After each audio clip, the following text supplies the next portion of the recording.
Welcome back to the greenhouse today, and thank you if you're new. Thanks for checking this out.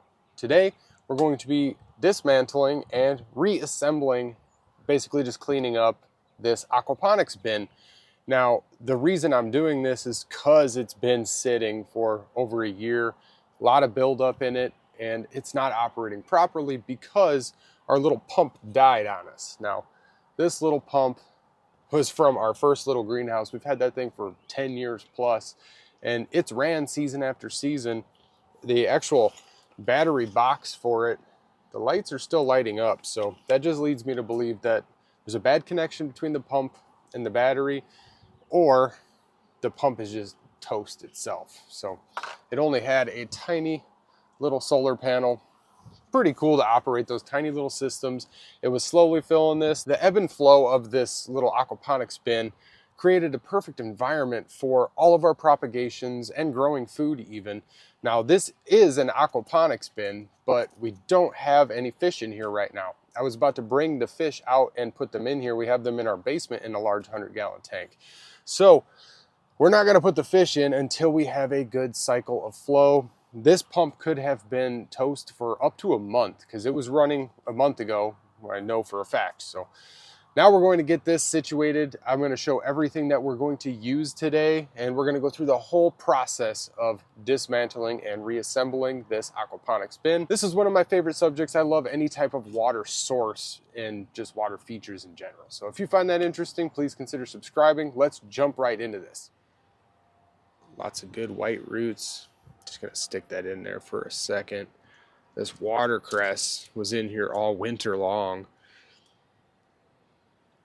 collecting all of the nasty stuff. This cactus, little eastern prickly cactus, he has a interesting way he's growing, looking funny there. So I just set all these tomatoes in here. Lots of watercress just thriving. There's just a mat of roots. Some purple coneflower here, throwing off new little white roots.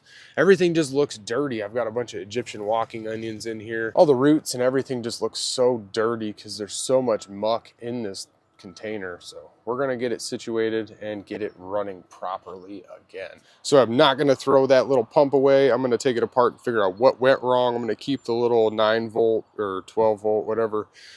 Maybe it's 9-volt small battery in there. I'm gonna keep this so I can reuse it for another little pump there. So everything we're using today, I got plenty of solar panels all over the place. So you need yourself a solar panel or a pump that you can plug into the wall. This is not the pump I'm going to use at 350 gallons per hour. That is going to probably overflow this system. I'm going to be using this PC cooling tower pump. So it's meant to cool the innards of a PC. I'm going to have to dismantle it here. Oh, I can't get that off. All right, so we're going to have to unhook it from this little solar controller there. So back to everything that I'm actually using today. I'm going to need a drill. We need a pump, no matter what kind of pump. That's just an example pump, like I said.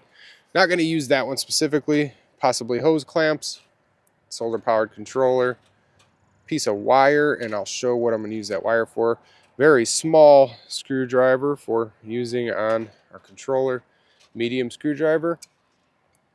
And if I have to take the bulkhead off, which I'll show everybody what the bulkhead is, it's the seal that I use to keep this system watertight and the water flowing where I want it and not leaking out of the hole in the bottom. And we'll need some hoses. So pretty simple. We got a battery too. Can't forget the battery. So very simple setup. Let's get rolling on this.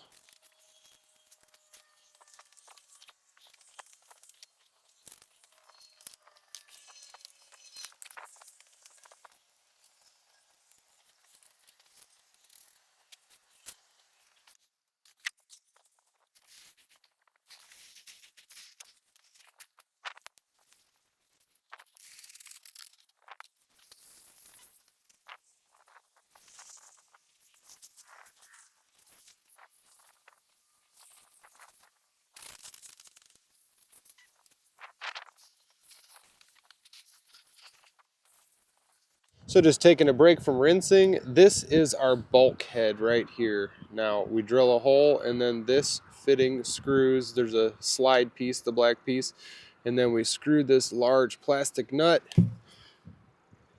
and this is the underside of the bulkhead, and then we can tap our PVC fittings right into it. That way we've got ourselves a nice waterproof seal for an aquaponics bin, or drainage for a bog filter, or whatever you may need to seal up that you don't want water to leak through. So this is our spout right here. This is below the surface, so we've got maybe a 1/2 inch to 1 inch gap below where the water would start to rise out of the sides. Now this is our bell siphon. So these little holes that I notched in the bottom allow water to flow in and then up, and this is open so it displaces air down it until the water hits it, and then it creates a vacuum or a siphon of water and drains all the way down to the bottom where these little divots are. And this piece right here is just up here to protect from any rock getting into our bell siphon trap.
Hopefully that wasn't too long and boring. It just started to actually drain. I want to see if we can take a peek down there. It'll be upside down.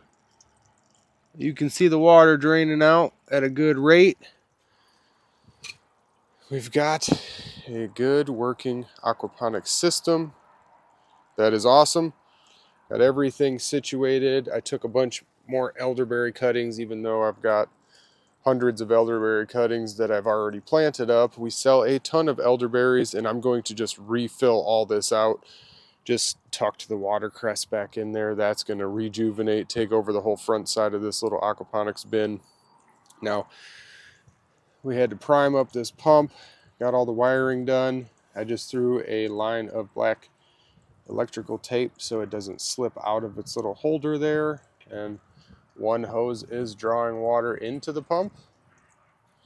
As you can see, it's swirling around, and then the other is just spitting it right back into our aquaponics bin.